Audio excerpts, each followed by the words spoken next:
as I grew up in a place where I'll be happy to die. You might think that I'm mad, but I'm telling you why. See, I'm drawn to the street like a bird to the sky. There's more to this dead-end road than meets the eye. It's for life. See all of them walls I've climbed them. See that faded out tag, that's my writing. I've got 4 brothers and we were living in a 3-bedroom flat with 4 boys in one room, me in another room. The rooms are small, do you know what I mean? I was a little kid, but I always had a dream. We used to sing in the living room with dance routines.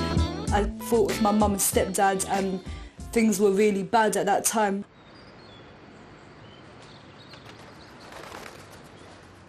I had a lovely life, a lovely 3-bedroom house, beautiful wife, 2 great kids.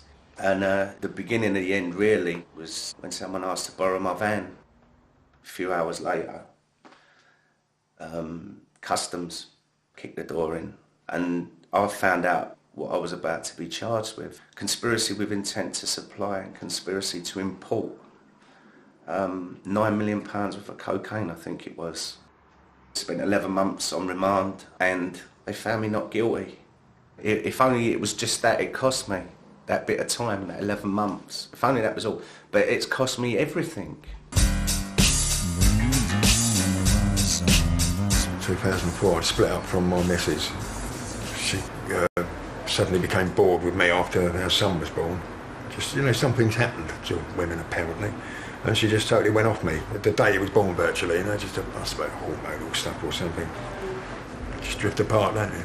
And I sort of found myself homeless. Hold the pain of my life. Yeah, ain't nothing changed, it's been the same.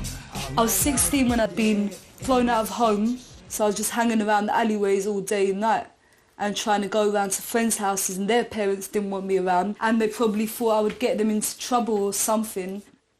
You got nothing, so it was kind of like a really angry time. Shouldn't have said what I did, shouldn't have did what I said. Could have been found somewhere dead, staying as a man who went red. But I made it back to the flat, it's my fault. I know that, like Amy said, it's back to black, cause I don't know how to act. I just changed, I just turned into someone that wasn't very nice. There was so much anger in me. You think I've got a drinking problem, you think that drinking solves it. Drinking a litre bottle of vodka a day, and my wife suffered it for a couple of years, but she couldn't take it in the end, so she left. And she left me in the house. And that was when I had my breakdown. All I do is wrong, and nothing's gonna change. Seen the darkness visible, I know it's here to stay. I stayed in Grange Park, in the rose bushes, yeah. In the winter time, just spend most of the nights walking around.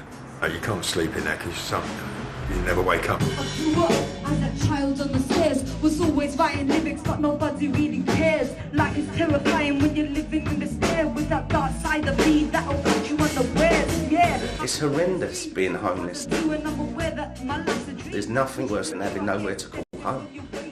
And that was how I was feeling the first day in a hostel, 36 years old. As far as I was concerned, my life was over. I'm living on about £50 a week. You don't get no life of luxury, do you know what I mean? You have to find other ways. Hello, St Mungo's, Birkenhead Street, good morning. Now I work for St Mungo's and I love it. Yeah, speaking. I've just moved into my first flat and it's my home. Something else from the people that love me to be proud of, and that's what I want. You know, I want people to look at me with pride. There was a time I was feeling so low. So I'm saying to myself, all right, DK, we got to do this track, this album, we got a gig. This is like the steps in it. I'm taking the stairs one stair at a time and I'm getting to where I want to go. Or maybe I won't get there, but I'm still trying. A part of this show. The Camden Calling, local homeless musicians playing shows.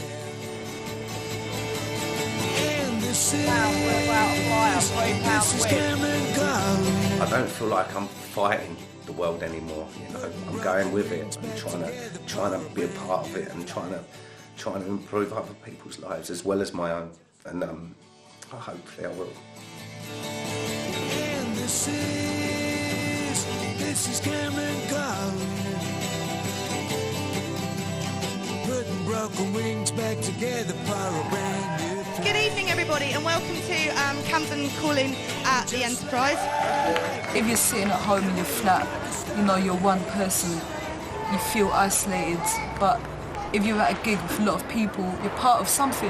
The lips broke again, and my legs are hurting me. The money that I spent on drink was meant for the electricity. It's on emergency. I sit on my balcony, looking at my empire of dirt and tragedy. Somebody died today, somebody could have died yesterday. That's what Camden Calling does. It gives people a platform. It's about the connection that you make, and the thing is, you're all in it together. Feeling small, thinking what's the point anyway? I left the block and took a walk down the alleyway. We're all trying to leave something, so that's what I'm doing too. Filter blast into space like the TARDIS. Got doctors who don't even know I'm an artist. What's their solution? Up the dosage regardless. My advice to you, find out what you wanna do.